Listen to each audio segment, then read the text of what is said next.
Olá pessoal, aqui é Cláudio Ribeiro, do coletivo Memória e Utopia.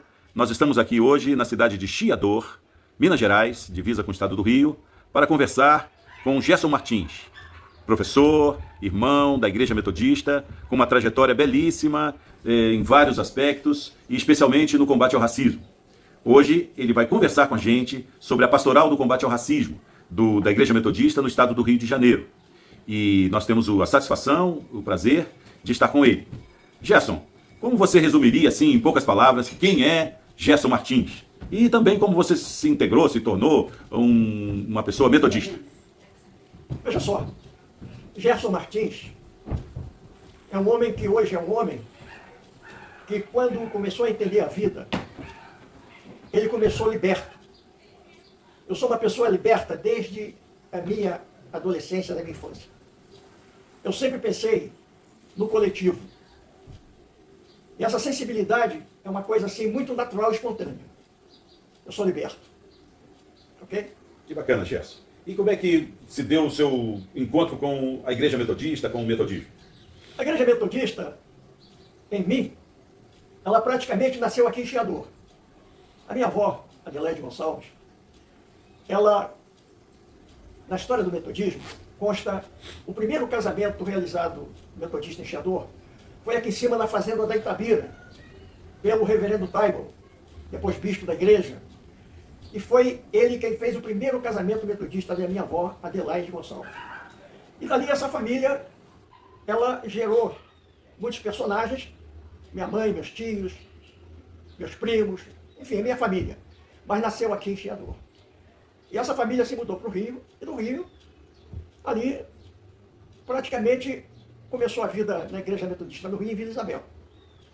E ali nós temos até hoje descendentes nossos figurando ali na igreja. Essa é a minha história com relação à Igreja Metodista. Então quer dizer que você é metodista de berço, né? Desde criança? Desde criança, de raiz. E o interessante, que eu, antes da nossa entrevista, comentei com vocês, que eu tive umas formações muito fortes.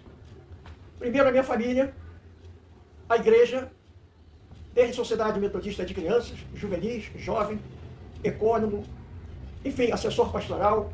E hoje estou aqui em Chiador, participando da nossa igreja aqui em Chiador, que é um campo missionário da 7ª região. E hoje eu estou aqui com a minha esposa, trabalhando com afinco, onde nós começamos, eu na administração, ela na tesouraria, e hoje eu estou na ação social. Mas nós estamos vivenciando. E fora isso, nós temos uma relação fora da igreja muito forte. Eu e ela fazemos parte do Conselho da Saúde. Eu também faço parte do Conselho do Patrimônio Histórico do Chiador. E com isso, a gente tem uma vida além muros da igreja. Temos uma relação muito fraterna aqui em Chiador. E lá no Rio de Janeiro, você era jovem, atuante na Igreja Metodista de Vila Isabel, e depois você foi seguir que carreira em termos profissionais? Eu tenho uma história muito interessante. Eu nunca fui bom aluno. Nunca fui bom aluno. Mas, ao mesmo tempo, eu tive instituições que me forjaram muito. Como a Escola Técnico Profissional do Arsenal de Marinha. Meu pai me colocou lá. E lá eu comecei como aprendiz de serralheiro, batendo ferro, batendo ferro, batendo ferro. Mas a consequência daquela escola, o objetivo, era a formação de profissionais na área ligada à Marinha, aos projetos navais. E ali eu percebia que, terminando aquele curso, eu ia bater ferro até a vida toda. Aí eu cheguei lá em casa e falei para meu pai e minha mãe, ó, vou voltar a entrar na escola formal. Aí, voltei a estudar. Na 3ª série do ginásio, a minha mãe conseguiu uma bolsa de estudos no Colégio Batista. Nós morávamos em Cosmos, num sítio de Rio de Janeiro, 50 por 200 metros. Então não tinha luz, não tinha água encanada. Era assim uma vida bem primitiva, mas muito feliz. E ali, eu levantava cedo, 10h28, passava o trem na estação de Cosmos. Ia para Central do Brasil, pegava uma condição para Tijuca, subia a General José Higino, para o Colégio Batista. Lá eu fiquei 1 ano. Aí, eu tinha a ideia de ser agrônomo. Aí fiquei sabendo que tinha escola agrotécnica na Rural. Fui lá, me inscrevi, passei e fiquei lá. E lá na escola, foi a escola que eu mais amei. Ali eu fazia tudo que eu gostava. Eu fazia esporte, fazia política estudantil, enfim, era uma escola da minha vida. E ali eu estudei, fiquei 4 anos. Para entrar no curso técnico, eu tinha que fazer uma prova. Passei. Mas nesse período, eu só queria saber de jogar futebol pela escola e correr pela escola. E fazer política. E ali nós criamos a União Nacional dos Estudantes de Agrotécnica. Vieram alunos de Viamão, do Rio Grande do Sul, e foi um grande movimento estudantil. Eu me lembro que, para minha candidatura a presidente do Grêmio, eu fiz um comício no pátio, com som, com uma loucura. E o meu apelido na escola era Escuro. E a galera gritava escuro, escuro, escuro, e eu estava lá. E ao mesmo tempo, eu jogava futebol no clube que tinha da divisão de futebol amador de Itaguaí, chamado Ecologia. O presidente foi lá na escola para me contratar. Aí me pagava R$200 por jogo. Eu ganhava R$200 por jogo. Aí chegou um grupo de Moçambique, muito bom grupo, por sinal, de bola. Eles descobriram que eu estava ganhando mais do que o ídolo dele, chamado Ezio. O Ezio ganhava 100 e eu ganhava 200. Aí eu já fazia atletismo, já estava querendo fazer atletismo mesmo. Aí nesse questionamento, lá na escola, eu falei, sabe por que eu ganho? Eu jogo mais? Eu ganho mais porque eu jogo mais do que ele. Mas na verdade ele jogava muito mais do que ele. Eu dependia dele, porque eu era um jogador semelhante a um Dario, esses jogadores, esse jogador do Flamengo, não sei quem, Henrique, estava, Bruno Henrique. Eu tinha muita velocidade, mas pouca habilidade com os pés. Então ele lançava e eu, bum, aí fazia gol. Aí, pois bem, fui jubilado. Aí, para minha surpresa, coisas interessantes, pouca gente sabe.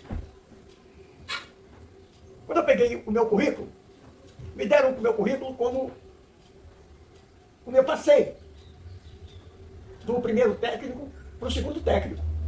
Então, eu me inscrevi numa outra escola, já no segundo ano científico. E ali eu fui. E o interessante é que a minha vida era esporte. E o interessante é que eu participei de um grande evento que vocês ficaram sabendo, o Encontro dos 1000 do Caio Martins. Aquele encontro foi fundamental, sem eu saber, para a minha vida até hoje. Lá eu vi a Sônia. Olhei a Sônia. E, tempos depois, vi a Sônia também em Honório Gurgel, junto com o Berta do lar. Só vi a Sônia. Aí um dia eu estava lá em Vila Isabel, era o nosso sábado, era um encontro da mocidade, a gente fazia o social aí, jogando futebol, para namorar também, bater papo e tal. Aí aparece a Sônia e as 2 irmãs, Terezinha e Nelly. Foram visitar a igreja. Dali voltamos, pegamos o ônibus. Eu peguei o ônibus que não era para eu pegar, mas eu fui naquele ônibus, soltei no jeito de dentro, para ir com a Sônia. Ela me deu um papelzinho com o telefone dela e até hoje a gente está junto. Quantos anos vocês? 55 anos. Isso, namoro e casamento? Namoro e casamento 60. 60. Mas teve um negócio interessante. A minha mãe, como eu falei para vocês, eu não era bom de estudo. Aí a minha mãe chegou para a Sônia e falou, minha filha, você fala para ele, só casa com ele, se ele entrar para a faculdade. Aí não prestou. Fiz a prova, eu fui reprovado, sabe em quê? Na prova física, no arremesso de disco simulado, com uma bola de medicine-ball, para jogar na parede do canecão, naqueles 30 graus, a bola saía dali. Fui reprovado ali. Aí fui para casa frustrado. Peguei o jornal, fui para Belo Horizonte. Saltei da Avenida Ponte Pena, no jornaleiro, tinha lá a notícia do vestibular, lá na Universidade Federal de Minas Gerais. Cheguei lá, encontrei conhecidos meus. E ali, eu consegui hospedagem no velho estado de Lourdes do Atlético Mineiro, no velho vestiário ali. E comia lá naquela moça que fazia comida lá na faculdade e tal. Fiz a prova, passei. Aí voltei para o Rio, veio a notícia. As turmas do vestibular não ficaram preenchidas, fizeram outro vestibular. Aí eu cheguei, liberto de toda aquela aflição psicológica, daquela pressão da minha mãe. Aí consegui passar na faculdade.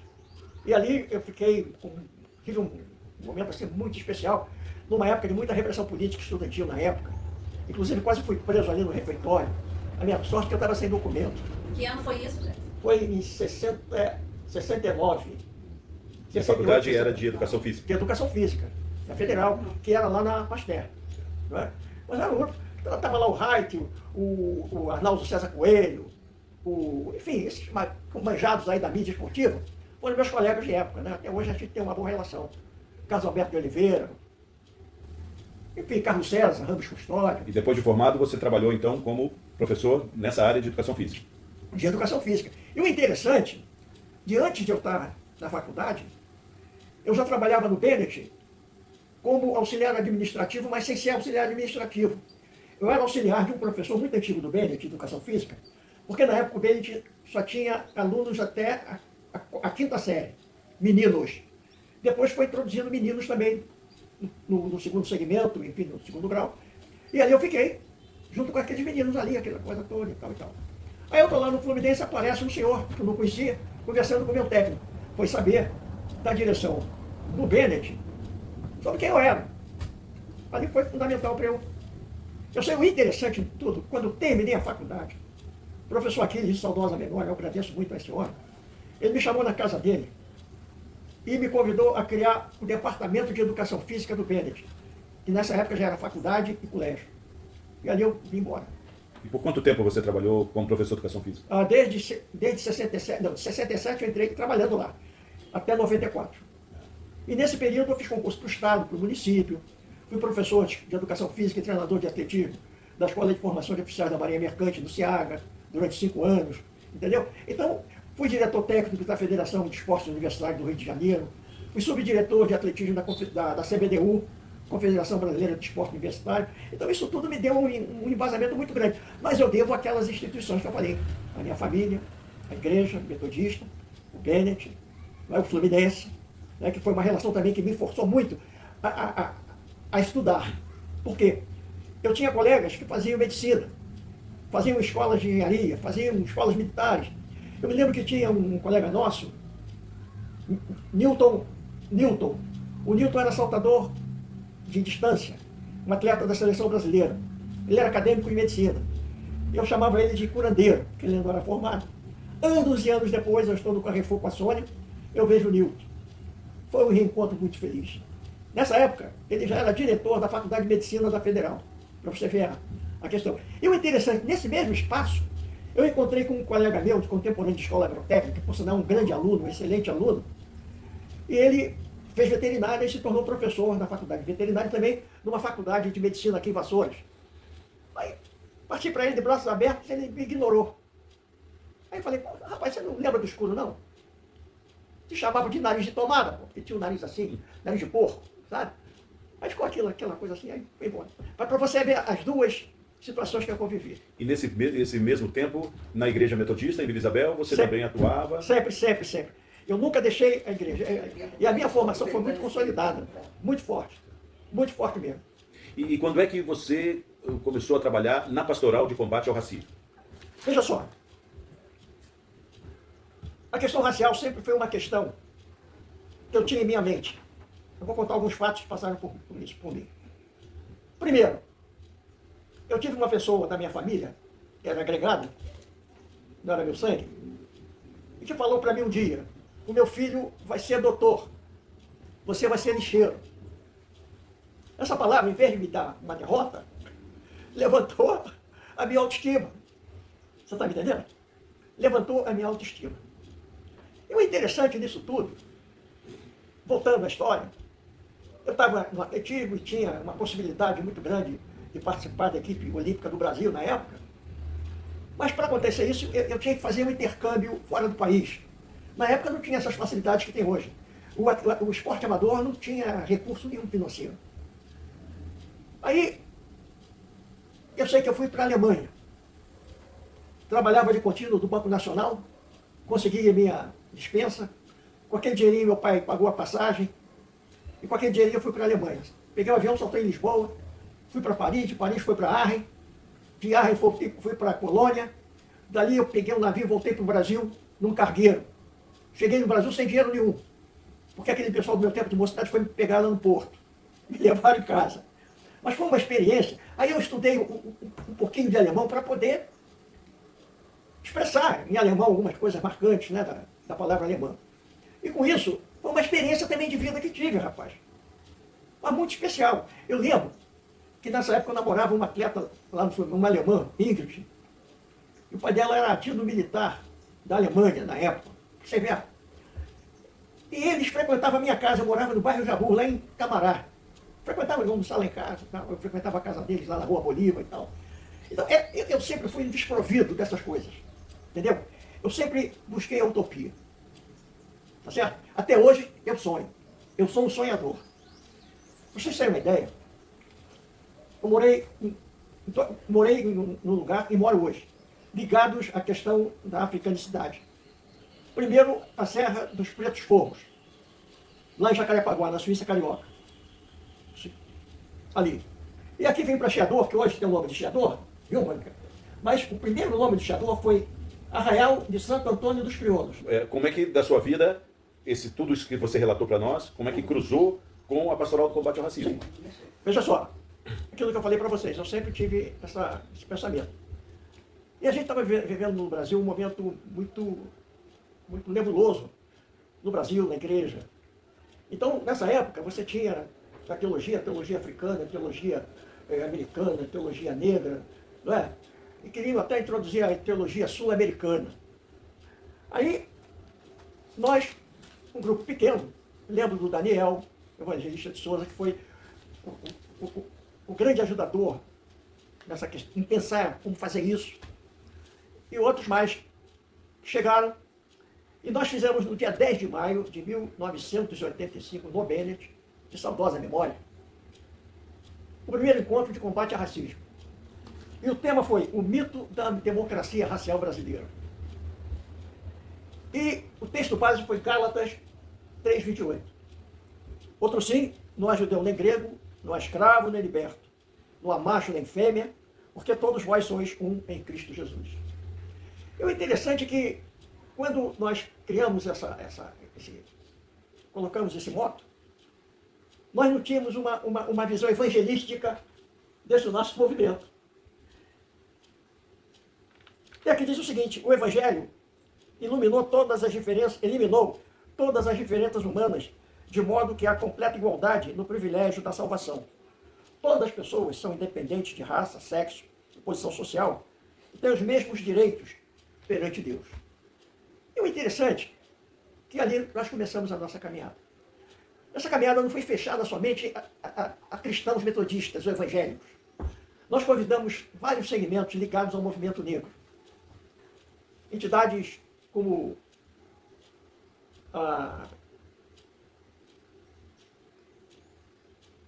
convidamos um que foi o Ivani dos Santos, que começou a caminhada conosco. O Ivani, na época, falava comigo: o dia que eu me tornar evangélico, eu vou ser metodista. Mas ele está muito longe de ser metodista. Hoje ele é um babalorixá do candomblé, fez cabeça lá na África, sei lá, e está envolvido nessa questão. O Ivani dos Santos, ele sempre que tem oportunidade, ele fala com muita gratidão em relação à Igreja Metodista, ao trabalho de vocês, ao trabalho do Beni. Justamente. Interessante. Então, foi um espaço democrático. E na época não foi somente para a questão racial, foi a questão política brasileira. Ali naquele espaço, naquele palco, nós tivemos o Prestes, tivemos Benedito da Silva, tivemos outras lideranças ali participando conosco. Eu me lembro que tivemos naquele palco Dona Ivone Lara, tivemos naquele palco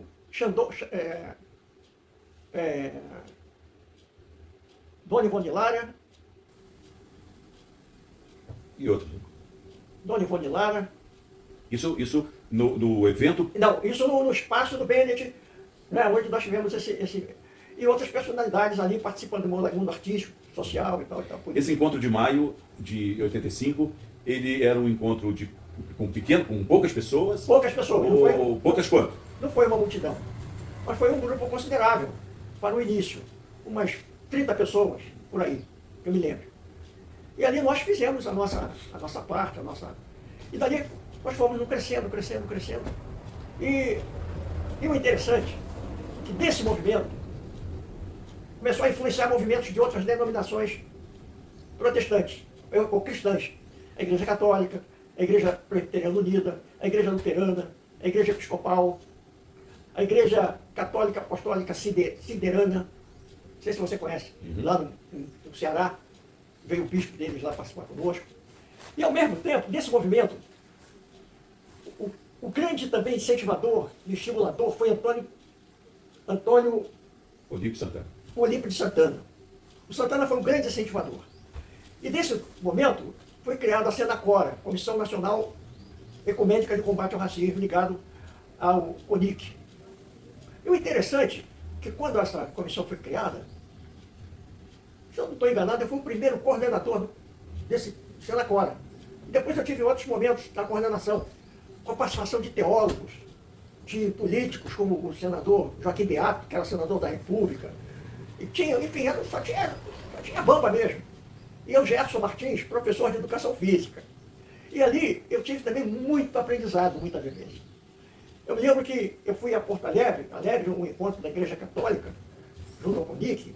Estavam aqueles bispos famosos, né, de época da Igreja Católica, Dom Ivo Lonsheimer, o irmão dele, enfim. Então, e as pessoas chegavam a mim: o senhor é bispo de que igreja? O senhor tinha bispo, eu estava lá. E eu tinha a palavra, dava a palavra e tal e tal. E outra experiência que eu tive foi em 92, por ocasião dos 500 anos do descobrimento do Brasil, que a Igreja Católica fez uma missa muito grande em Santo Domingo. E para contrapor a essa comemoração, foi feito em Quito um encontro de todas as segmentos religiosos que você possa imaginar. Pela primeira vez, eu vi a palavra macroecumenismo. Nunca tinha visto aquilo. Para vocês terem uma ideia. Ali você tinha o do Candomblé do Brasil, tinha do Voodoo do Haiti, você tinha Batista do Haiti, você tinha a Assembleia de Deus da Venezuela fazendo louvor, Assembleia. Olha, você tinha índio americano de várias cores, você tinha índio brasileiro, você tinha índio Inca, Maia e Azteca, enfim, era uma misturada. E você se recorda desse encontro de Quito, da Assembleia do Povo de Deus, né? E se tinha outros metodistas do Brasil? Sim, tinha. E o único que não era pastor era eu, porque os outros eram todos pastores. Melquias, a Kikita Jones, na intimidade, é a irmã do Jairo. Carmen de Souza. Carmen de Souza. O Melquias. Até seminaristas também, metodistas, estavam naquele momento lá.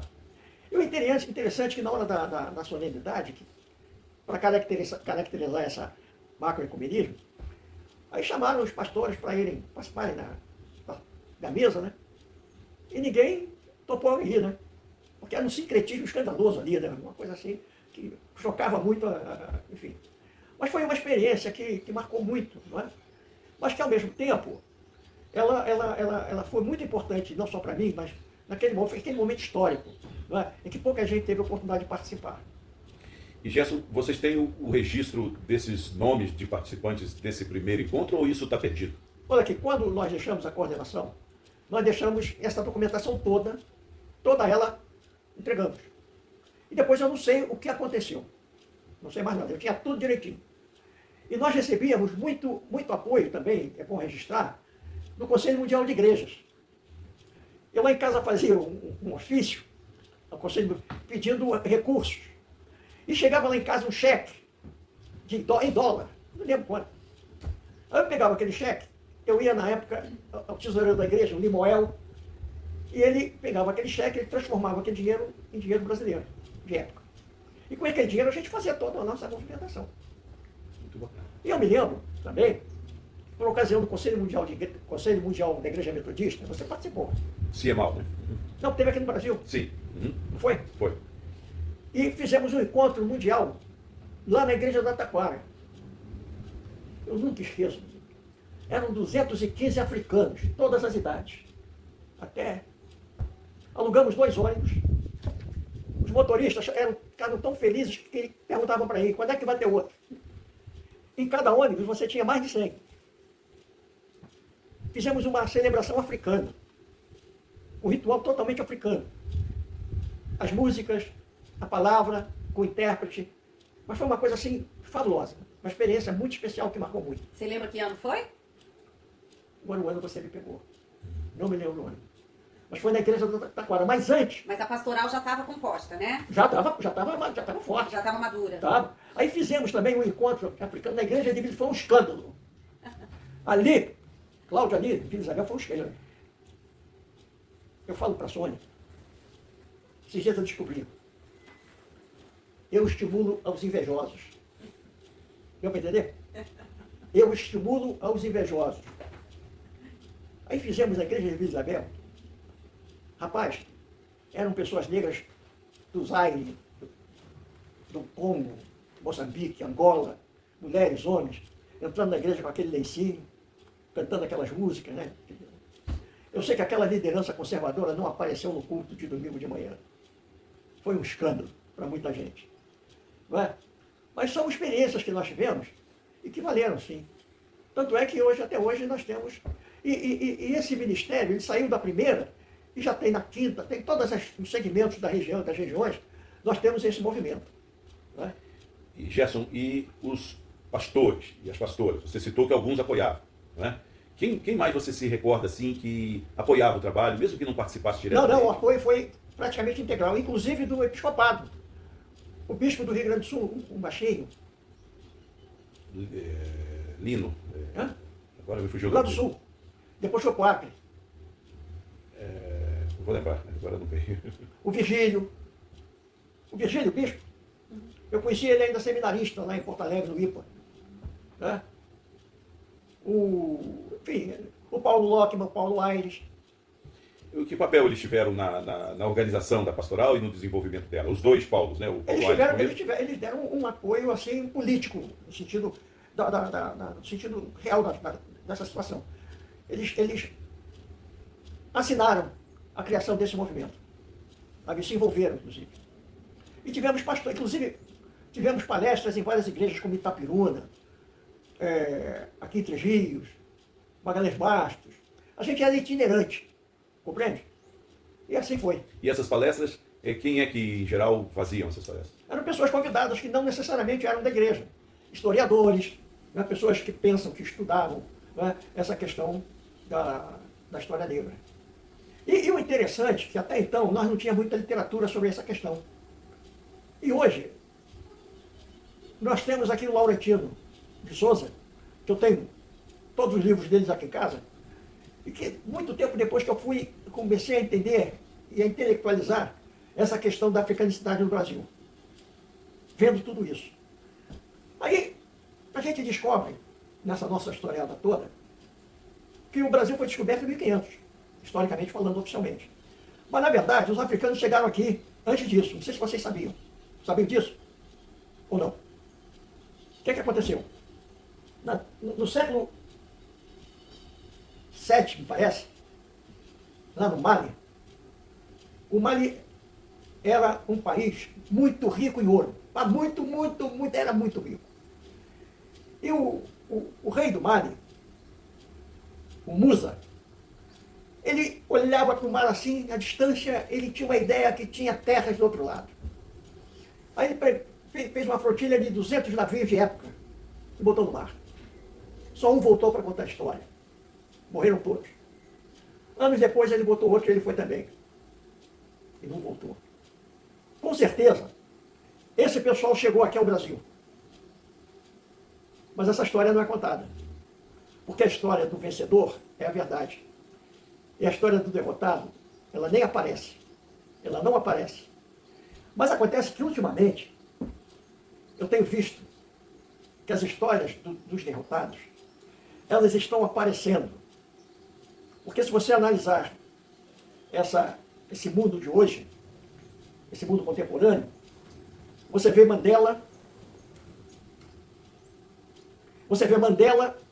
aparecendo na África do Sul. Você vê Obama aparecendo nos Estados Unidos. Você vendo Lula aparecendo no Brasil. Coisa inimaginável há alguns anos atrás. Se você imaginar também, inimaginar que nós, da Igreja Metodista, teríamos bispos negros. Hoje, é como eu aprendi com um rapaz que veio fazer uma novela aqui da Globo, que eu fiz um comentário que está aparecendo muito negro na televisão, na novela, ele falou, menos, menos. Né? Aí quando aparece aqui, eu falei, menos, isso é menos, menos, está aparecendo muito. Então hoje a sociedade, essa geração de jovens, ela é diferente da minha geração. Eu percebo que é uma geração sem preconceito. E esse preconceito, ele só aparece no Brasil na competição. Como dizia o historiador, é tanto nome, Joel Rufino dos Santos. Ele tem fez um livro, O que é Racismo? E ele na época dizia isso. Você não vê num restaurante fino um garçom negro. Você não vê no campo de futebol que você gosta de ver um árbitro negro. Você não vê um técnico negro no futebol. Por quê? São instâncias fundamentais no processo. Hoje nós temos um monte de árbitros negros, nós temos vários treinadores negros, nós temos... Enfim.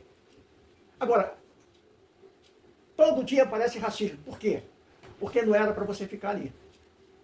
Eu, quando fui para o Fluminense tinha uma regra, foi no estatuto dele, atleta, sócio-atleta e sócio-adjunto. Não queria me dar o título de sócio-atleta, mas queria me dar o título de sócio-adjunto. Você recebeu? Nem eu. Era uma questão do estatuto do Fluminense. E na igreja, como é que era? Como é que você enfrentou o racismo na igreja? Seja local, seja regional? Ah, sim, sim. Eu fui numa igreja muito racista. Nasci numa igreja muito conservadora. Uma igreja que... Eu gosto muito dessa igreja.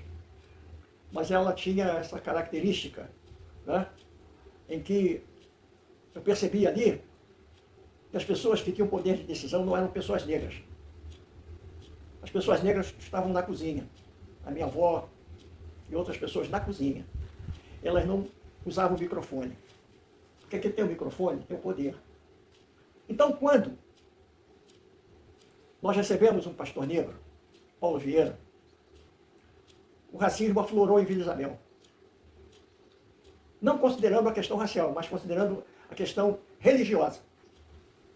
Porque eu penso assim, existe a igreja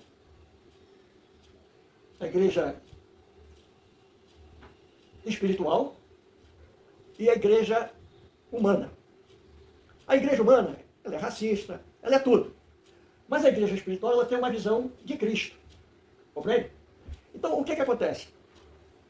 Quando Paulo chegou, aqueles donos do microfone se afastaram do microfone, literalmente. Saíram do microfone. Aí no microfone entrou Gerson, entrou Sônia, entrou a Nelly, entendeu? E a igreja ficou pujante, ficou, sabe? E a Sônia coordenava um trabalho social das crianças lá, no Morro do Macaco, uma coisa fundamental. De aprendizagem, de alfabetização, de apoio. E o que aconteceu? A escola dominical, quando as crianças negras foram frequentar a escola dominical, aquelas pessoas retiravam seus filhos e netos da escola, porque não podiam se misturar. Aí alguém que frequentava a igreja, mas não era membro da igreja, era uma pessoa vizinha nossa, ouviu lá no banco alguém comentando, agora, a nossa igreja só tem negros comandando aqui. O que é isso? É uma reação a essa realidade, não é? Então, eu fico muito feliz, Cláudio, em perceber o seguinte, que hoje a gente está vivendo um mundo diferente. E não foi à toa que começou esse trabalho. Eu estou sentindo assim uma mudança muito grande em todos os segmentos da sociedade. Você pode até questionar, mas houve um avanço. Porque esse avanço também não pode ser total. Aí não tem graça. Você tem que ter o contraditório. Não? Concorda comigo? Ó, eu tenho um grupo chamado Grupo do Bennett. São alunos e professores da faculdade. Quando eu era coordenador de educação física, a gente tinha um esporte universitário pujante lá no Bennett. A gente tinha uma seleção brasileira de voleibol, uma equipe de basquete de alto nível, um time, enfim, de salão. Era uma coisa extraordinária. Esse grupo reviveu em função da minha pessoa, como também no colégio. Foi criado o Grupo Bennett no colégio e na faculdade. Eu sei que no colégio fizeram uma reunião no Jockey, um jantar, e lá me fizeram uma homenagem pelo fato de eu ser uma pessoa importante na vida deles. E na questão do Bennett, como a coisa aflorou hoje, em função dessa política brasileira que a gente está vivendo, esquerda, direita, aquele grupo, a grande parte, se não todos, todos bolsonaristas roxos. E marcaram o almoço lá no Rio, eu fui, aí começou essa questão de campanha política. Aí começou a fazer um papo, aí eu estou aqui na minha, ia marcar para eles virem aqui casa almoçar como vocês, eu ia até dar o almoço para eles, oferecer. Aí eu desisti em função do fanatismo deles nessa questão política. Aí eu estou. Aí a coisa está mudando, está mudando, está mudando, está mudando. E um dos cabeças desse grupo, que é ultra super de direita, eles gostam de mim, mas eu nunca me manifestei contrário a eles. Mas eles sabem que eu sou contrário. Aí eu prometi ao Carlos César uma boina. Uma boina. Esse dia eu fui ao Rio, comprei essa boina, mandei pelo Sedex. Dia seguinte chegou a boina lá, ele botou e fotografou e escreveu lá para mim. Então, tem um amigo meu, que é ligado ao futebol, Sebastião, ele falou uma coisa para mim interessante. Eu recebi ele e o Heraldo, que também é desse grupo, mas foi uma decepção para mim. O Heraldo é filho de coronel da aeronáutica, aquela coisa toda. Eu pensava que ele fosse um cara de direita, mas o Heraldo não é. E aqui a gente conversando, eles falaram assim, todo jogador de futebol é de direita. Mas sabe por quê? Eles pensam que são ricos, eles pensam que são brancos, eles pensam, casam com mulheres brancas. É verdade ou não? É? É verdade. Eles vivem numa sociedade que não é a sociedade da raiz deles. Eles esquecem a raiz. Não é? E assim vai. Gerson, fala um pouco. Peraí, Vânia. Gerson, fala um pouco dessa. O que vocês falaram que vocês faziam esses encontros nas igrejas metodistas aqui do Rio. E vocês levavam pessoas de fora, historiadores e outros palestrantes, para falar sobre a questão racial. Isso. Havia resistência ou não? E também se esses encontros trouxeram frutos de pessoas que começaram a ser agregadas nesse movimento. Sim, sim. Nunca, pode ser resistência velada, mas nunca aparente, nunca. E o interessante é que a semente ficou. Naquela ocasião, eu tinha um relacionamento com a Igreja Nova Vida, do Márcio Alves, não sei se você ouviu falar. Irmão do Zezé, cunhado da Heloísa. Ele foi até bispo da Igreja Nova Vida. E o Márcio foi meu companheiro de mocidade e tal. E ele levava na igreja dele, na Tijuca, na época, ele era pastor, músicos de várias sessões de jazz. E lá eu conheci um rapaz chamado Getro Silva.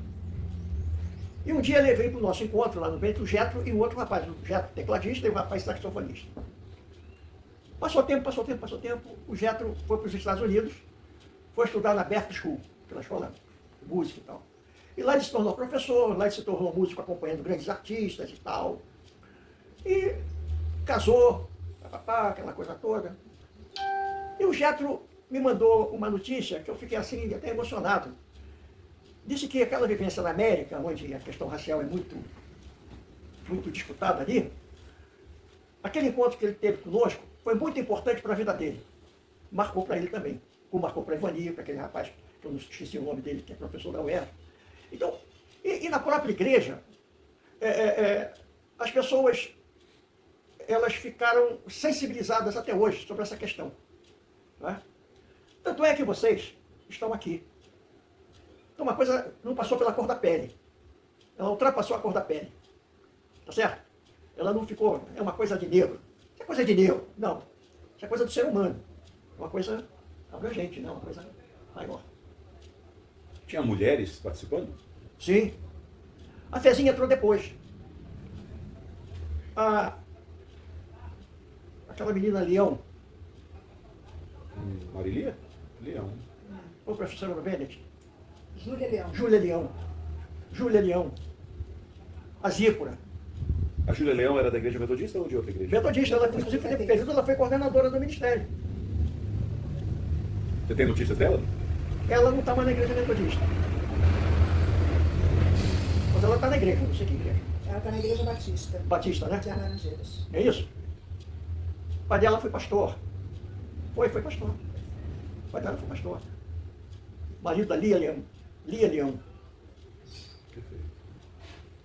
E Gerson, você já disse que havia apoios e também críticas, em geral veladas, né? Veladas, elas não eram... Não, elas não apareciam, não. E na sua época houve algum tipo de confronto assim que fosse mais explícito? Alguma carta, alguma palavra, alguma negativa? Nada. Um respeito muito grande. Eu acho que até medo. Medo seria de quê? Por quê? De quê? De se expor. É como no passado, o pessoal de ultradireita se apresentava, ficava só na escondida. Só quando apareceu um maluco, botou a cara para bater, aí veio todo mundo. Assim é a nossa sociedade, de modo geral. Aqui no Chiador, é uma cidade racista veladamente, falando. Sabe? Eu costumo falar que eu incomodo muito essa cidade. Então, quando eu sento aqui de pernas cruzadas, aí eu sei que eu incomodo. Incomodo porque uma vez chegou aqui, o senhor mora aqui? Ok, estranho. Eu estou sentado na porta da casa, na minha casa, né? O senhor mora aqui? O que o senhor acha?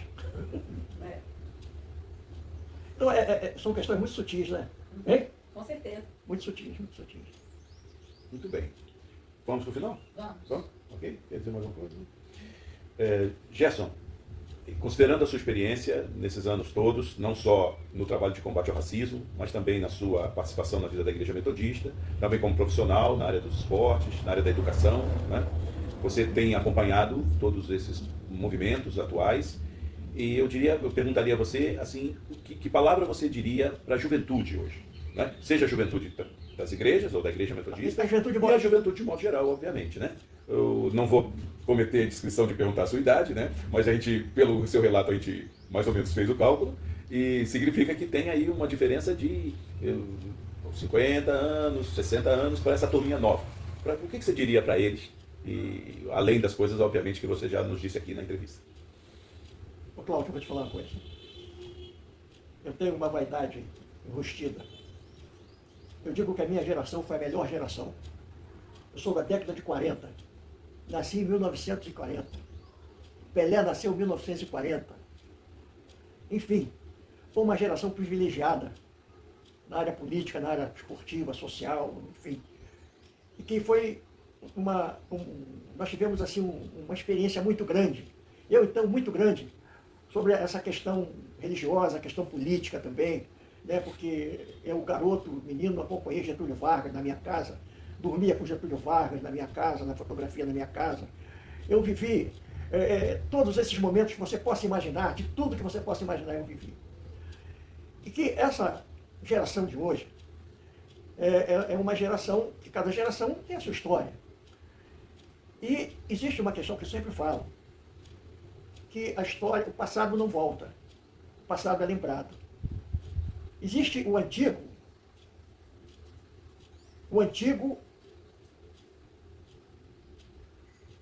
e o lembrado. Por exemplo, a estação do Chiador era uma estação de 1869, estava em decadência, estava em ruína, de repente está nova aí. Hoje ela é lembrada não como passado, mas como presente. Então, eu vejo que cada geração tem a sua história. A minha história não volta, nem a sua, quando o juvenil de vocês. Não volta a história, a gente lembra só. E essa geração que está aí é uma geração que está fazendo a história dela. Ela está fazendo a história dela. Eu não posso fazer a história dessa geração. Eu fui claro com vocês? Hein? Muito, muito, né? E, inclusive, ao ouvir, a gente até se emociona, né? Porque é Eu uma não palavra posso. que dá confiabilidade para a turma nova, né? Eu não posso criar uma história para a geração dos meus filhos. Até então eu fazia assim, meu filho, o que você já fez? E não tinha história. Isso há algum tempo atrás, hoje já tem, né?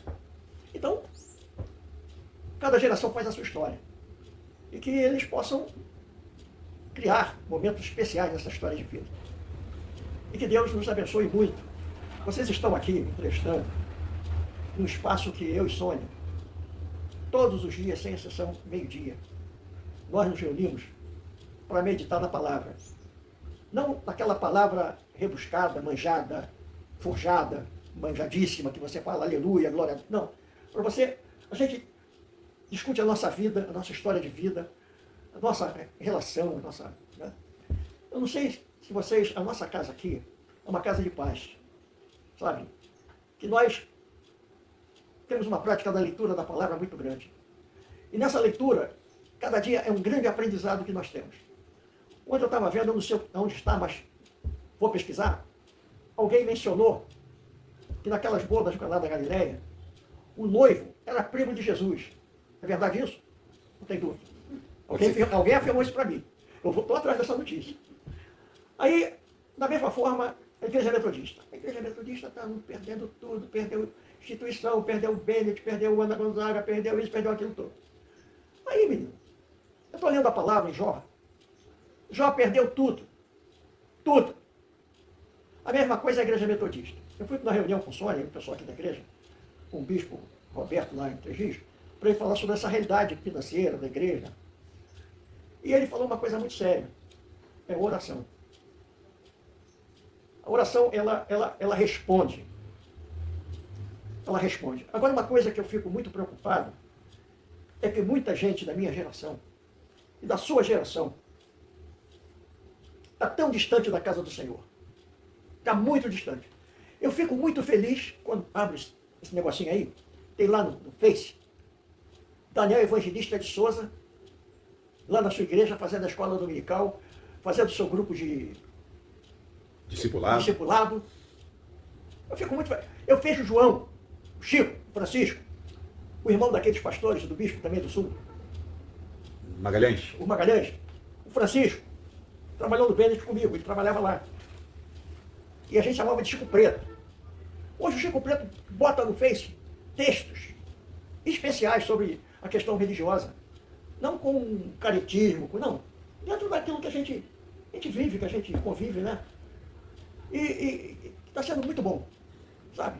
E outra coisa também que eu estou aprendendo e aprendi cada dia.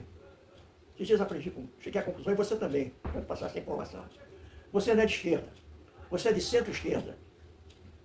Como eu também sou de centro-esquerda. Nós não somos totalmente de esquerda. Politicamente falando, centro-esquerda. Porque todos os extremos, eles são desequilibrados. Não só de direita como esquerda. Toda pessoa radical é desequilibrada. Então, uma pessoa de bom senso, de equilíbrio, ele convive na diversidade. E viver na diversidade é um privilégio muito grande que temos. Porque a gente cresce. Cresce todos diferentes. Como eu gosto de conversar com gente que pensa diferente de mim. Para ouvir, não para contestar. Muito obrigado a vocês pela vinda aqui. Nós, do Memória e Utopia, que agradecemos você por nos receber.